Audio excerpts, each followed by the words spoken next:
की पीढ़ी, मतलब जनरेशन ऑफ कंप्यूटर।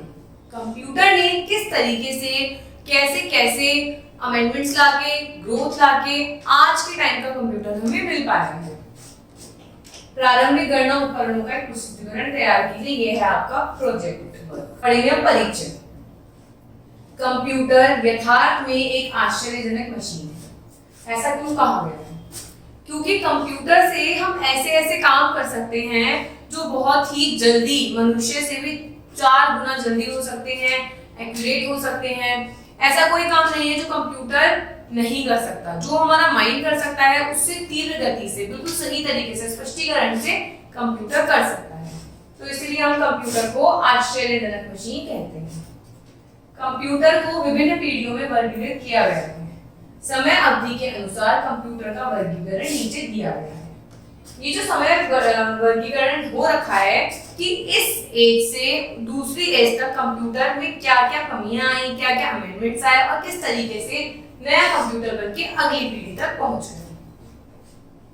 प्रथम पीढ़ी के कंप्यूटर थे 1940 से 56 तक। द्वितीय पीढ़ी के कंप्यूटर थे 1956 से 1963 तक। तृतीय पीढ़ी के कंप्यूटर थे 1964 से 1971 तक। और चतुर्थ पीढ़ी के कंप्यूटर थे 1971 से जो अब तक चलते आ रहे हैं। अब हम सारी पीढ़ियों के कंप्यूटर के बारे में विस्तार में पढ़ेंगे। प्रथम पीढ़ी के कंप्यूटर कहां तक पढ़े थे? 1940 से 1956 तक, जिन्हें कहते हैं फर्स्ट जनरेशन कंप्यूटर। 1946 में पेंसिल्वेनिया विश्वविद्यालय के 2 इंजीनियर, कहां के? पेंसिल्वेनिया के 2 इंजीनियर, जिनका नाम था प्रोफेसर इकर्ट और दूसरे थे प्रोफेसर जॉन। ये 2 प्रोफेसर थे। उन्होंने प्रथम डिजिटल कंप्यूटर का निर्माण किया था, जिसमें उन्होंने वैक्यूम ट्यूब का उपयोग किया था। सबसे पहले इन 2 इंजीनियर्स ने क्या किया था? डिजिटल कंप्यूटर का निर्माण किया था। किसकी मदद से? वैक्यूम ट्यूब की मदद से। उन्होंने अपने कंप्यूटर का नाम ENIAC रखा था। फर्स्ट कंप्यूटर का नाम था ENIAC। इस कंप्यूटर में लगभग 18,000 वैक्यूम ट्यूब, 70,000 रजिस्टर और लगभग 5 मिलियन जोड़ थे। ये था कंप्यूटर जो था वैक्यूम की मदद से करा था। इस कंप्यूटर के अंदर देखिए कितनी सारी चीजें थी। 18,000 तो वैक्यूम ट्यूब्स थी, 70,000 रजिस्टर थे और 5 मिलियन जोड़ थे। यह कंप्यूटर एक बहुत भारी मशीन के समान था, जिसे चलाने के लिए लगभग 160 किलोवाट विद्युत ऊर्जा की आवश्यकता होती थी। इतना बड़ा भारी कंप्यूटर बनाया था कि 160 वाट बिजली की आवश्यकता पड़ने लगी इसमें।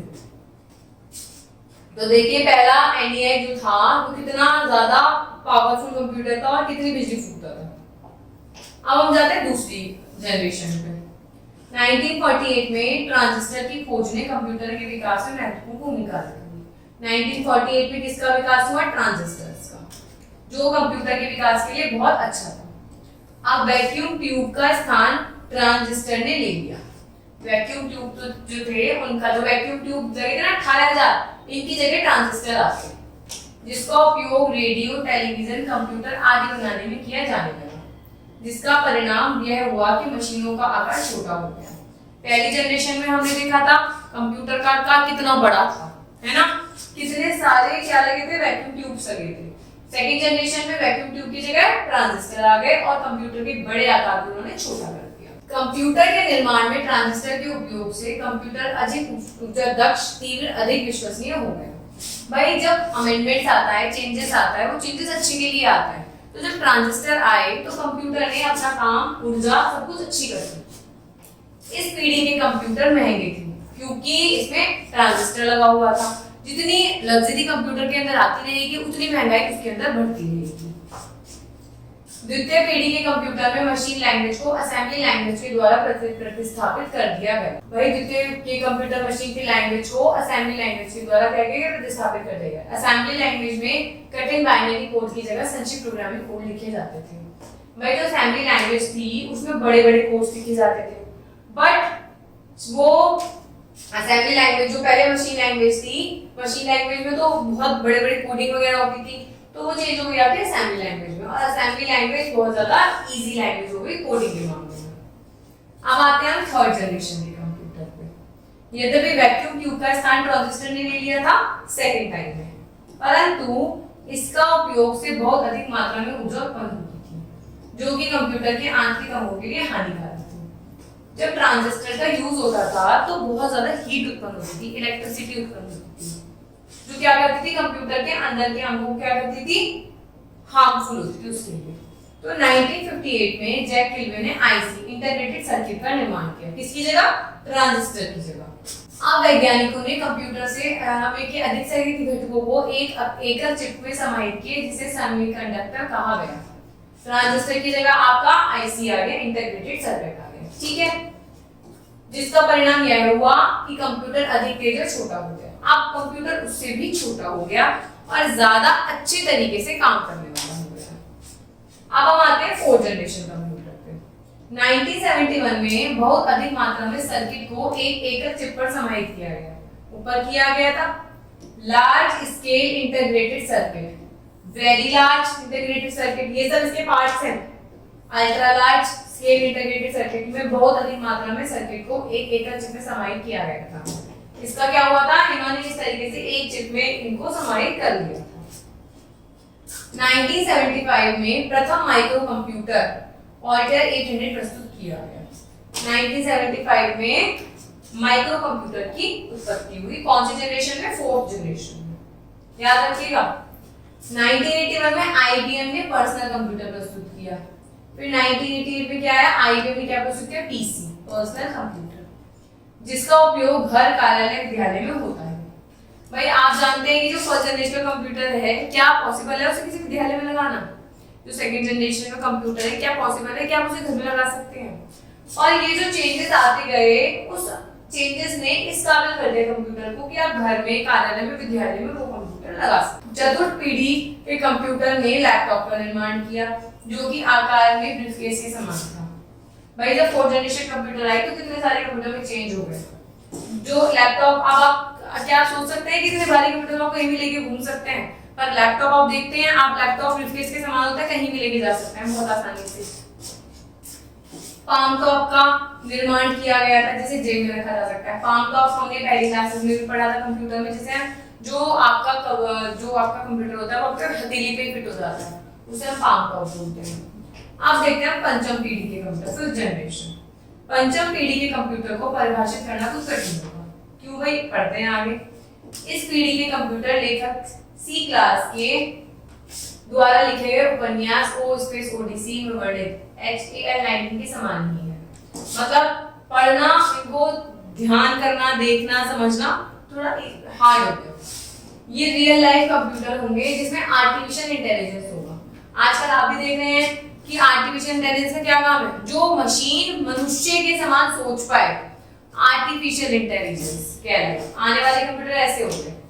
आधुनिक टेक्नोलॉजी और विज्ञान का उपयोग करके इसका निर्माण किया गया, जिसमें एक एकल सीपीयू की जगह समानांतर प्रोसेसिंग होगी और इसमें सेमीकंडक्टर टेक्नोलॉजी का उपयोग किया जाएगा, जिसमें बिना किसी प्रतिरोध के विद्युत का बहाव होगा, जिससे सूचना के बहाव की गति बढ़ेगी।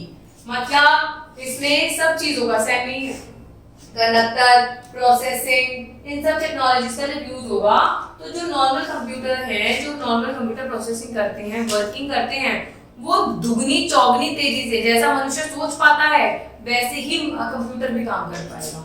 तो इसीलिए इसको आपने फिफ्थ जनरेशन कंप्यूटर का नाम दे दिया। अब हम पढ़ते हैं कंप्यूटर की विशेषताएं। अब तक तो हमने देखा कि कंप्यूटर ने किस तरीके से तरक्की करी और आज के टाइम में हम लैपटॉप, आमटॉप, AI इन सब चीजों का यूज कर रहे हैं। अब हम पढ़ेंगे कंप्यूटर की क्या क्या विशेषताएं हैं। प्रत्येक कंप्यूटर की कुछ सामान्य विशेषताएं होती हैं। कंप्यूटर केवल जोड़ करने वाली मशीन नहीं, यह कई जटिल कार्य करने में सक्षम है। भाई ऐसा नहीं है कि कंप्यूटर में आप सिर्फ कैलकुलेशन कर सकते हैं, और भी बहुत चीजें हैं जो कंप्यूटर के अंदर कर सकते हैं। वर्ड लेंथ, डिजिटल कंप्यूटर केवल बाइनरी डिजिट पर चलता है। भाई तो हम जानते हैं कि डिजिटल कंप्यूटर बाइनरी डिजिट 0 और 1 पे काम करता है।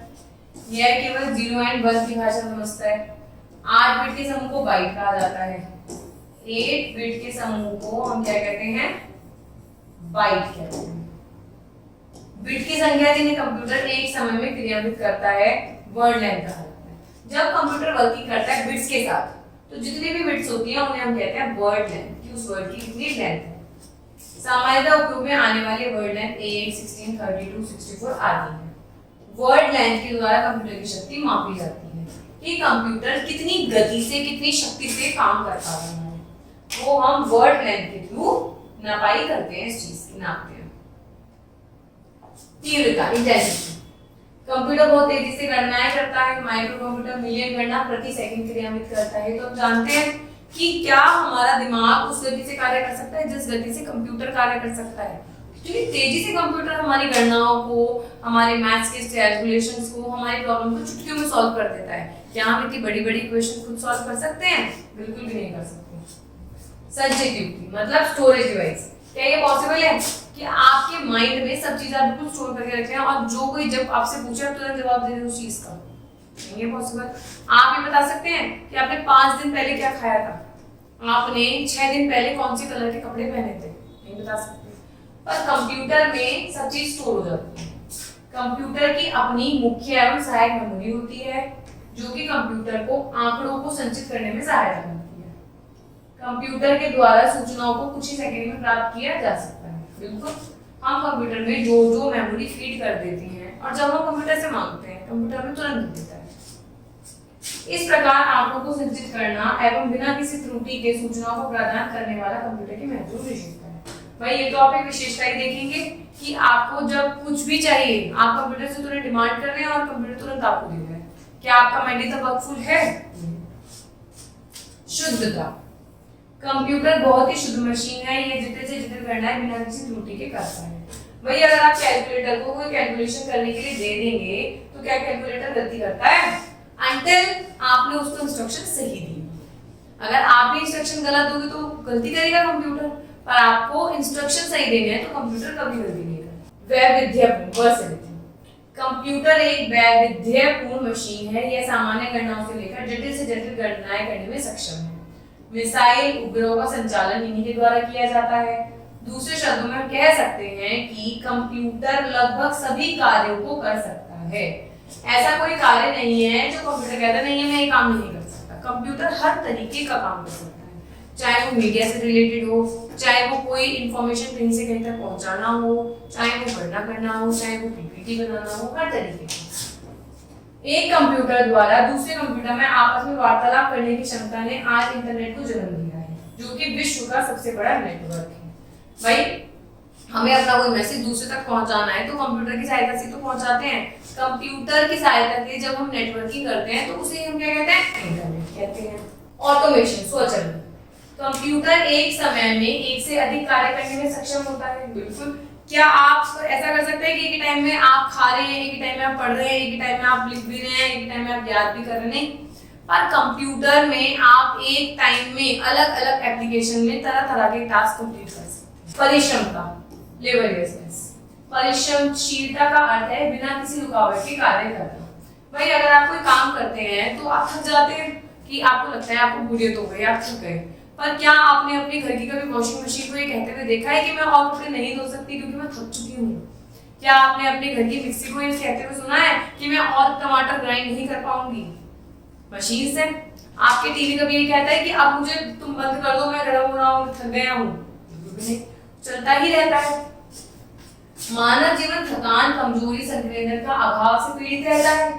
मनुष्य में भावनाएं होती हैं, वे कभी खुश कभी दुखी होते हैं, इसलिए वे एक जैसा काम नहीं कर पाते। परंतु कंप्यूटर के साथ ऐसा नहीं है। वह हर कार्य को हर बार बहुत ही शुद्धता और यथार्थता से करता है। कंप्यूटर कभी आपसे ये नहीं कहेगा कि आज मेरा मूड खराब है तो मैं आपकी कैलकुलेशन नहीं कर सकता, या आज मैं बहुत खुश हूं तो मैं आपका एक्स्ट्रा काम करके आपको दे दूंगा। तो इसलिए कंप्यूटर की बहुत सारी विशेषताएं होती हैं। कंप्यूटर से हम अपना काम तरीके से करके सरल बना सकते हैं, और हमने कंप्यूटर की सारी जनरेशन पढ़ी कि किस तरीके से आज हमें लैपटॉप मिल पा रहा है। Thank you.